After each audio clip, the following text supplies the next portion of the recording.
I think when Tekken 8 is all said and done, we're going to look back on it as one of the most memorable Tekken games, but I don't think it's going to be for the right reasons. It's not for the reasons that it should be about. It feels like ever since Tekken 8 came out, at least after the second month, the Tekken team has done nothing, absolutely nothing, other than shoot themselves in the foot. And every now and then they'll do something where I'm like, okay, this seems like a good move, or you can't really criticize them too hard on something that might have been controversial, or even sometimes they might do something and the community is against them, and some of us are like, you know what, I don't think that's a big deal. But by and large, I feel like the Tekken team have terrible, if not any PR training whatsoever. And I think the most exciting thing about Season 2, just to touch on that very quickly, is that it's coming to an end. The most exciting thing is that Mierizo is about to launch, and then we will be moving on to Season 3. I assume there's going to be a Season 3. I think it's fair to assume that. Season 4, I don't really know. I guess we're going to see how 3 goes. But that's the most exciting thing for me, that we're going to move on from this season, because it's been one thing after the other, one L after the other. And today we are, unfortunately, talking about something else which seems to have drummed up anger in the Tekken community. Now, this is just going to be one of a few subjects that I'm going to bring up, or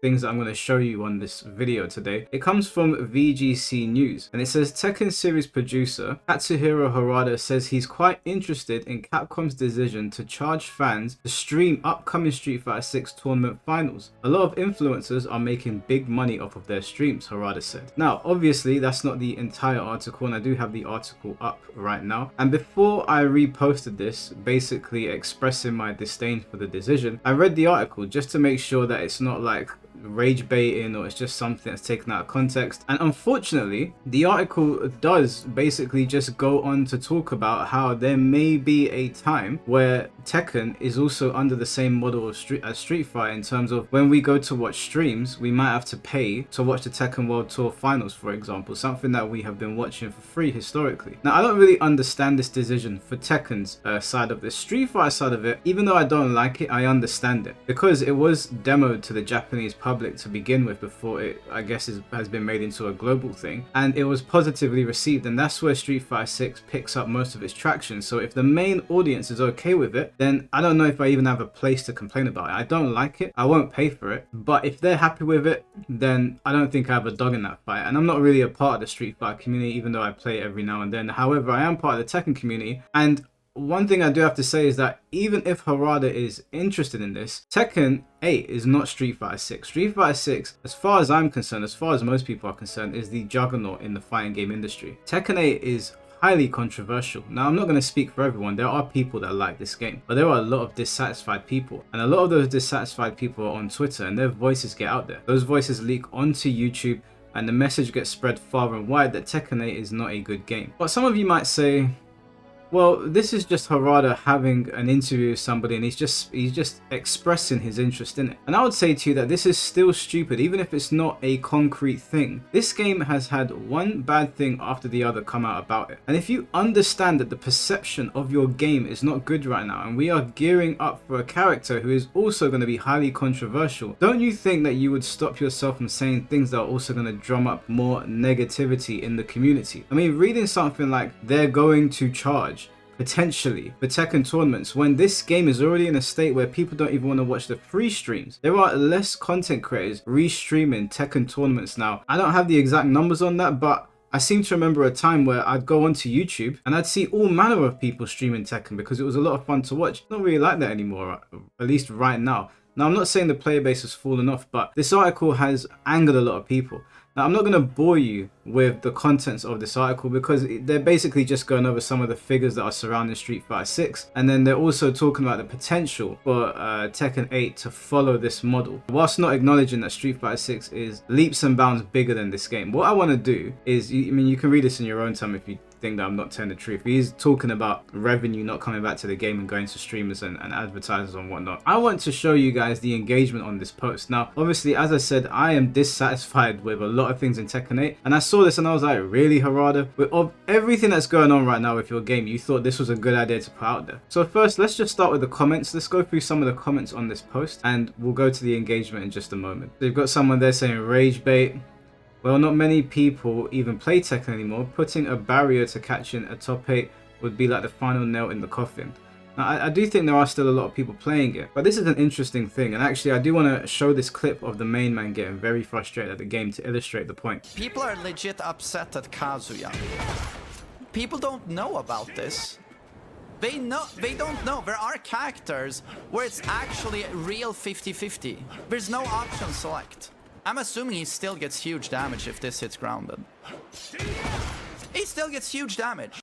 He has infinite wall travel, puts you on the wall, and then it's just 50-50, nothing you can do about it. I just hate, sometimes I hate this game. I just hate this game sometimes. The tools other characters are allowed to have. I hate it. I hate it. They decided to make the easiest characters the strongest characters. That's what happened. So now everyone online is just playing the easiest stance rushdown characters, and they are the best characters. So just get matched to death, no counterplay. That's the game now. Now, a lot of people say things like, well, if you don't like it, don't play it. And I understand that. And I'm someone that does that. But I am not just a Tekken player. A lot of people that have stayed on this game that I still complain about it have just been playing Tekken, almost exclusively playing Tekken. And when your livelihood is built around it, like somebody like Mainman, who I see get a lot of criticism for playing the game whilst bitching about it, I think it's a little bit more difficult. I think it's a bit more difficult when you're a professional player who makes a living from it. Some players come from countries that don't have much, and Tekken gave them a way in life. Like Arslan Ash, for example. Tekken basically gave him everything. I think he said that before. Tekken gave him the life that he's got now. So even though the game's not in a good state, it's not as easy for some of these guys to put the game down. It is for me and you, because me and you play arena fighters, we play 2D fighters, we play other 3D fighters, we play Arc Raiders, we play whatever it might be, different games. Some of these people don't do that. So I think it's a bit of a unfair argument to just be like, well, if you don't like it, put it down. There's a bigger problem here. When you've been playing games for so long, even if you're not a professional player or somebody that's aspiring to be professional, there is a level of attachment there. It's the same with TV shows. It's the same when you have a favorite musician where you've been listening to their stuff for so long. You'll always try and lock into it because it's what you know. Me, for example, I've been watching One Piece since God knows when. I think maybe like 2003, maybe 2001. I can't remember when I started watching it. If One Piece just suddenly got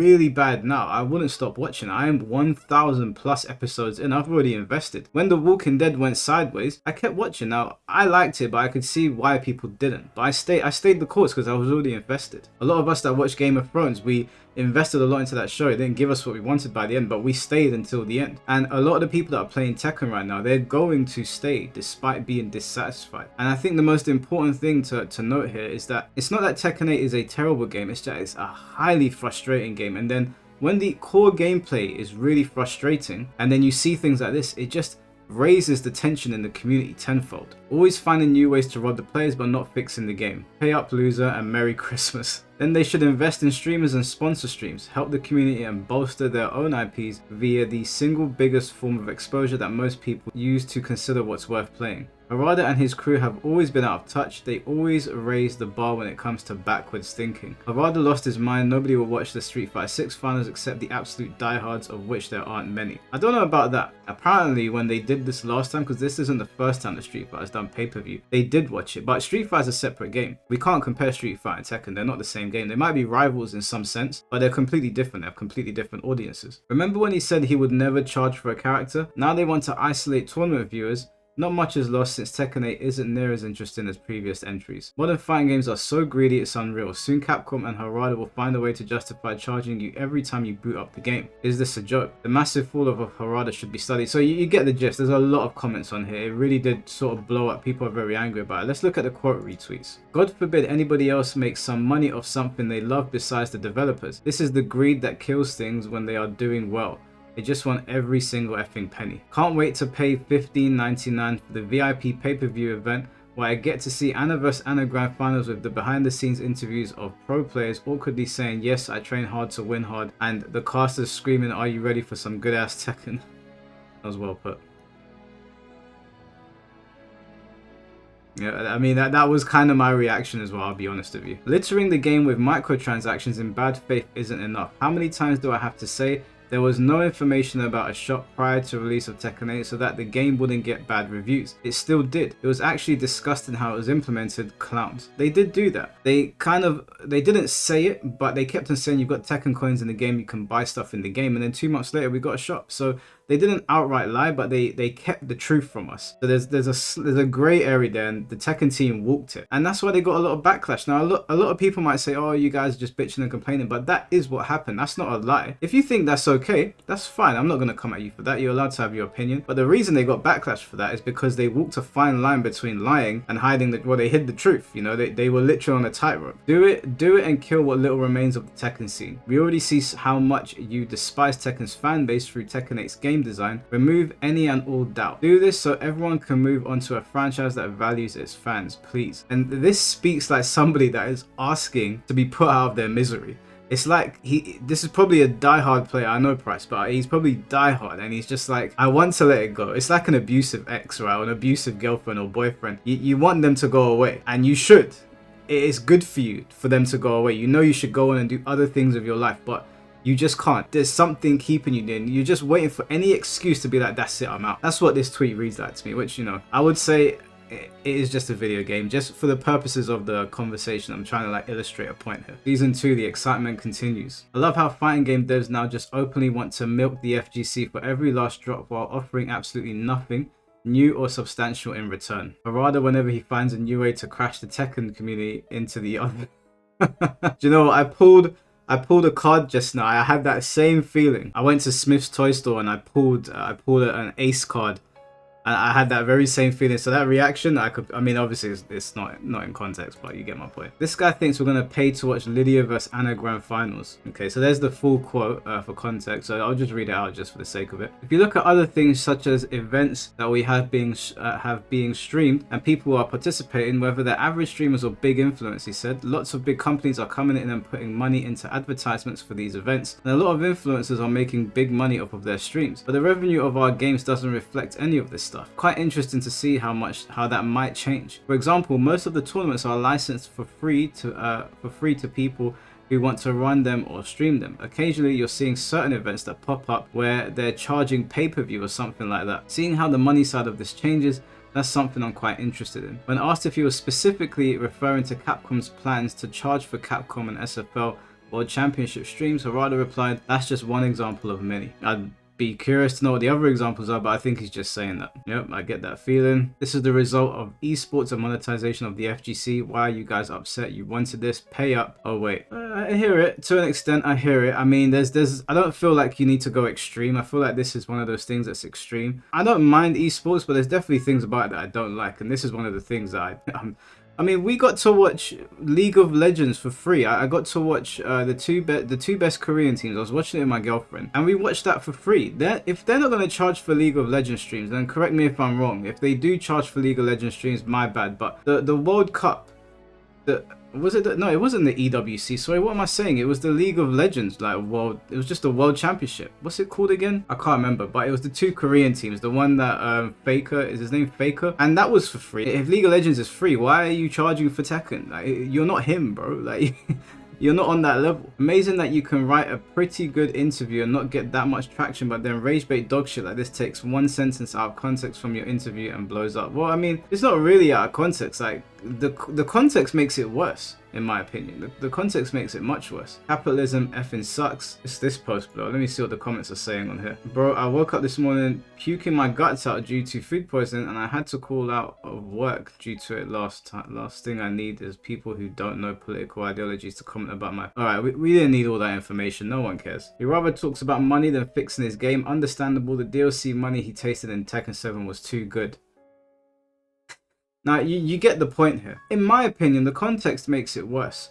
But, even if you're in the opinion that the context is necessary to absolve Harada of wrongdoing in this situation, talking about something like this it's so dumb when you understand that your game is being ripped to shreds online. Your top content creator was recently featured in a Moonsault Slayer video saying how much he hates the game. There are so many issues with Tekken 8. So many issues. There are really bad character designs. You've got characters like Victor, who we showed earlier on, who are just frustrating. Now you've got someone like Mierizo who's coming out, and it sucks for the people of Madagascar in one sense because I don't want to shit on their character. At the same time, time, it's like, what were you thinking? The community was asking for specific things and you gave us a pole dancing 19-year-old who is now the reincarnation of the character we actually wanted. And then you see things like this and it's just like, man, what is going on? What is going on? You need PR training. Like I said, even if you think the context absolves him, I don't think it does. I think it makes it worse. I think he's just basically saying that the monetization of their streams is something that they find interesting and they're going to look into one day. And of course that's going to raise alarm bells. Of course that's going to raise alarm bells. If I was asked this question and my game was in a state that people were not happy with, I would say,